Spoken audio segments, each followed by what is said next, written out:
and we're going to start with the one that has me the most confused, which is OKC beating the Denver Nuggets by 5. And there was no Jokic playing. So either the bench that night was very good, or the Thunder aren't the team that I thought they were. Let me know what you guys think. But in my personal opinion, this game should have been a blowout for Oklahoma City. I mean, a win is a win, but still, like, you can't have, like, just Shy being the only one out there doing things offensively. That's just never a good sign, especially against a team that doesn't have their best player, and the rest of the team wasn't playing that well either, the rest of the other team. That's not the same team I saw where, like, they were able to handle everyone, and everyone was able to, like, handle their own in the respective games. This is not the same Oklahoma City team that I thought they were. Shy had 34, and the second highest score was 18 from Chet. And here's the worst part. The Nuggets, they didn't play that well in this game, and they still made it a 5-point game. Jamal Murray shot 6 for 14. Michael Porter Jr. went 6 for 17. Watson went 3 for 10. KCP went 3 for 10, just to name a few. So it's starting to look like it's the Thunder just not being, like, as good of a team as I thought they were. This is obviously, like, very, very concerning if you are the Thunder. After losing the games that they did, especially to the Pistons in a blowout, that has tarnish their reputation, in my opinion. You can't lose to the Pistons as a top seed. You just can't. Like, you can't afford to do that. Like, close games, those are a different story. But downright losing in a blowout, you absolutely cannot have that against the worst team in the league.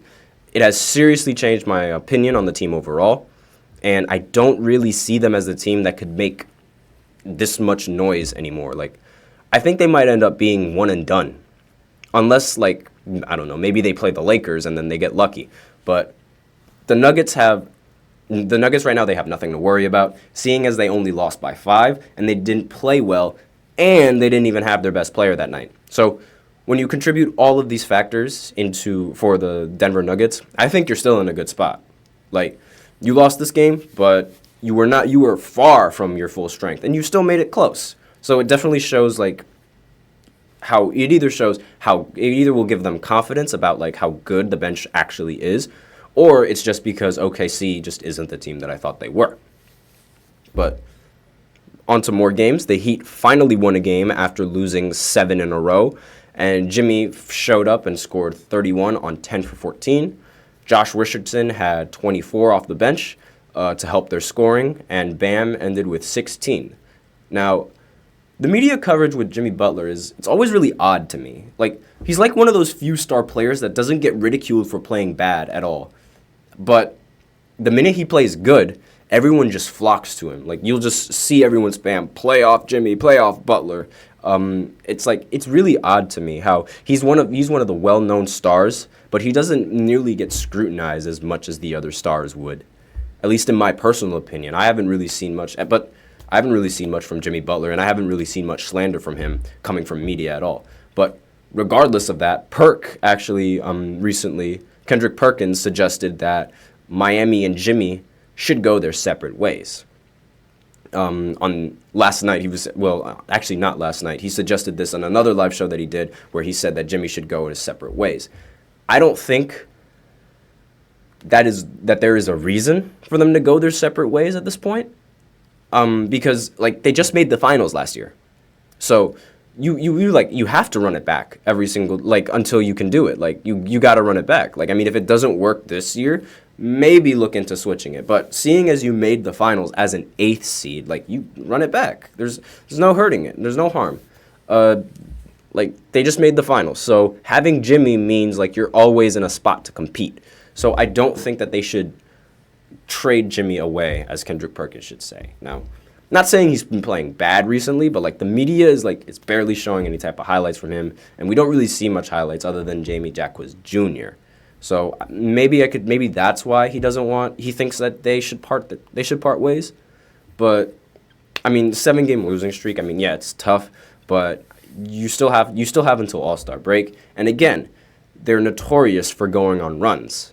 So, like, it might not even matter. They could be a play-in team and could possibly just like make it all the way with how their runs have been recently and like how they've always been underdogs in a majority of the series and they end up making it to the finals. I wouldn't put it past them. Now, the Kings, which was the team that they went up against, was another relatively good team that remains relatively under the radar despite being really good. They are the 5th seed in an incredibly stacked Western Conference. Keegan Murray ended the game with 33. Sabonis ended with 19, 17, and 13. But De'Aaron didn't show up in this game, unfortunately, with 13 points on 4 of 16. This definitely killed the team. If he had one of his nights scoring the ball like he normally would, then I feel like this game would have definitely ended up closer, and I feel like the Kings would have actually won if De'Aaron Fox showed up to play in this game. Do I think the Kings could make noise in the playoffs? Depending on the matchups, I think they have a good shot. I feel like they learned their lesson from last season, and now that they have much more experience in playing in such high leverage games, and they better understand how to handle pressure because they've been in this type of pressure before. Once last year when they went up against Golden State, despite Golden State being a 6th seed, once the series was at 3-2, I knew that if Golden State was able to win at home in Game 6, they were going to win in Game 7. That team was too young and too new to the playoffs, and if you don't remember, the Kings haven't made the playoffs since 2005 up until that season. Curry and the Warriors already had experience. They've been to these kinds of situations all the time. The only thing I wasn't expecting from that game was how good Steph Curry was and how he just absolutely destroyed them. Like, there was nothing stopping Curry that game. But nothing much to say about the Heat. You already know how I feel about them, capable of making a run. But still, like with the way that they've been playing recently, I'm not sure if this year is going to be the year where they do it again. But we'll see, because all bets are on the table. We'll see. Now, in other news, the Cavs hosted the Pistons last night, and Donovan Mitchell obviously torched them. But Darius Garland made his return after coming back from injuries, and he played really well. He had 19 points in 20 minutes on 7 for 12. That's really good. Now, I know this was a relatively close game for the Cavs, but this was because like the rest of the team did not step up. More on that in a second. But I'm glad to see that Garland was able to show up and that he hasn't lost his step. Really, really good news for Cleveland fans. Now, he'll definitely be a great help for the Cavs, who already have been winning games without him against really competitive teams. Donovan Mitchell scored 45 points, and those 45 points are more than his entire bench. That is a problem in this game, because why is the Cavs bench struggling against the Detroit Pistons? Why were they struggling in scoring? There was no unnecessary. That's inexcusable. That was basically like the only reason like why this game was relevant, which is Donovan Mitchell scoring 45 points. It's sort of been expected that like the breaking news, like when you're talking about Pistons, is that the Pistons win a game, but it's just it's just a playoff team going against the worst team in the league. There's nothing really much that needs to be said about it, other than Donovan Mitchell saved them from utter embarrassment, and the Cavs obviously like they hold the 4th seed, so they're going to be in the playoffs in my opinion. The top 4 teams. And now that they have Garland back, we could see if they have an argument for being one of the teams to beat. Now, Pistons, they obviously aren't going anywhere, as you know. They're fighting for the number 1 pick in the draft, and Cavs have a good chance of making it to the second round this time. The Knicks beat them last year. Jared Allen said that the lights were too bright.